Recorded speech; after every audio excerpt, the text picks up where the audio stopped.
शराब नीति घोटाले में आखिरकार सीबीआई ने दिल्ली के उप मुख्यमंत्री को गिरफ्तार कर लिया। सीबीआई दफ्तर में 8 घंटे पूछताछ के बाद सीबीआई ने मनीष सिसोदिया को गिरफ्तार किया। इधर सिसोदिया की गिरफ्तारी हुई, उधर देश का सियासी पारा चढ़ने लगा। सिसोदिया की गिरफ्तारी को लेकर कुछ विपक्षी दल बीजेपी के खिलाफ लामबंद होने लगे। सबसे पहले आपको बताते हैं कि अपने नेता की गिरफ्तारी को लेकर आम आदमी पार्टी का क्या रुख रहा। जैसे ही मनीष सिसोदिया की गिरफ्तारी हुई, दिल्ली के मुख्यमंत्री अरविंद केजरीवाल और पंजाब के मुख्यमंत्री भगवंत मान मनीष सिसोदिया के घर पहुंचे। उन्होंने मनीष सिसोदिया को ईमानदार और देशभक्त बताते हुए बीजेपी पर द्वेष की भावना से कार्रवाई करने का आरोप लगाया। शरीफों को, देशभक्तों को, अच्छे लोगों को, ईमानदार लोगों को तो पकड़ पकड़ के जेल में डाल रहे हैं, और जिन लोगों ने अरबों खरबों रुपए लूट लिए बैंकों के और वो इनके दोस्त हैं। उनके खिलाफ कोई एक्शन नहीं होता, वो खुलेआम घूम रहे हैं। उनको नोटिस देने की भी हिम्मत नहीं है लोगों की, क्योंकि वो इनके दोस्त हैं। पूरा देश देख रहा है, लोग देख रहे हैं और लोग ही इसका जवाब देंगे।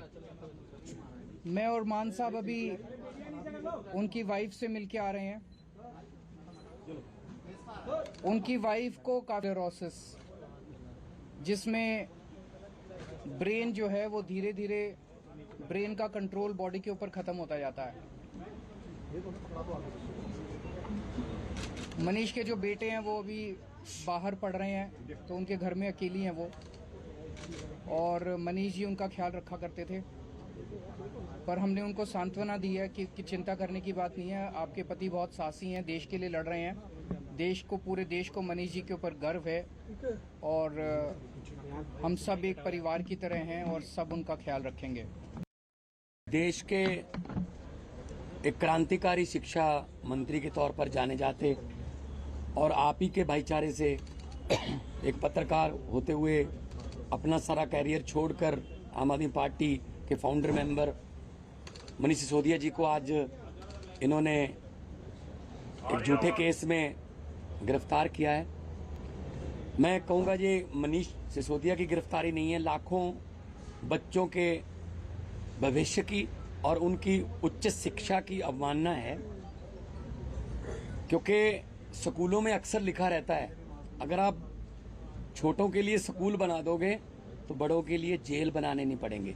लेकिन स्कूल बनाने वाले को जेल भेजना, ये सिर्फ बीजेपी का एजेंडा ही हो सकता है। वो नहीं चाहते कि देश शिक्षित हो, वो नहीं चाहते कि देश के लोग, युवा उच्च स्तरीय जो शिक्षा है वो देश में ही लें, क्योंकि उनको पता है कि अगर वो पढ़ गए वो सोचने लगेंगे तो जो हमारा नफरत का एजेंडा है उसको समझने लगेंगे, फिर हमें वोट कौन डालेगा।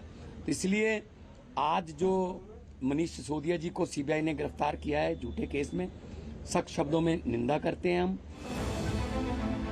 सीबीआई के बड़े एक्शन के बाद समाजवादी पार्टी के सुप्रीमो अखिलेश यादव भी मनीष सिसोदिया के समर्थन में उतरे। अखिलेश यादव ने ट्वीट करते हुए लिखा कि मनीष सिसोदिया की गिरफ्तारी ने यह साबित कर दिया है कि बीजेपी सरकार 2024 के चुनाव से पहले अपनी हार मान चुकी है, इसलिए अलग अलग प्रदेशों में विपक्षी राजनीतिक शक्तियों को झूठे मुकदमे में फंसा रही है, लेकिन संघर्षशील लोग जेल जाने से नहीं डरते। अखिलेश यादव ने आगे लिखा कि सच को भला कब तक गिरफ्तार रखा जा सकता है। तृणमूल कांग्रेस भी मनीष सिसोदिया की गिरफ्तारी को लेकर बीजेपी पर हमला बोला। तृणमूल कांग्रेस के राज्यसभा सांसद डेरेक ओब्रायन का भी बयान आया है।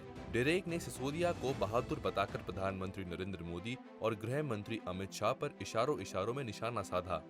डेरेक ओब्रायन ने ट्वीट किया, मनीष सिसोदिया अगर खुद को भाजपाई वॉशिंग मशीन बना लेते तो उन्हें कभी अरेस्ट नहीं होना पड़ता।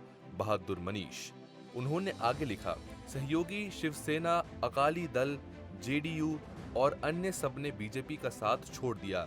सिर्फ सीबीआई, ईडी, आईटी ही उसके सच्चे साथी हैं। विपक्षी नेताओं को टारगेट करना उस मायूम जोड़ी का पसंदीदा काम है। वहीं जम्मू कश्मीर के पूर्व मुख्यमंत्री महबूबा मुफ्ती ने एक बार फिर विपक्षी एकता की गुहार लगाई है। उन्होंने कहा कि आबकारी नीति मामले में दिल्ली के उप मुख्यमंत्री मनीष सिसोदिया के आवास पर सीबीआई द्वारा छापेमारी करना विपक्षी एकता की खामियों को उजागर करता है। साथ ही उन्होंने कांग्रेस पर बीजेपी के दुष्प्रचार में शामिल होने का आरोप लगाया है। यानी कुल मिलाकर कई विपक्षी दल सिसोदिया के समर्थन में बीजेपी के खिलाफ एकजुट होना शुरू हो गए हैं। लेकिन अभी भी तमाम दलों की चुप्पी इस बात पर सवाल खड़े कर रही है कि विपक्षी केंद्र के खिलाफ एकजुट हो पाएगा। ब्यूरो रिपोर्ट, सूर्य समाचार।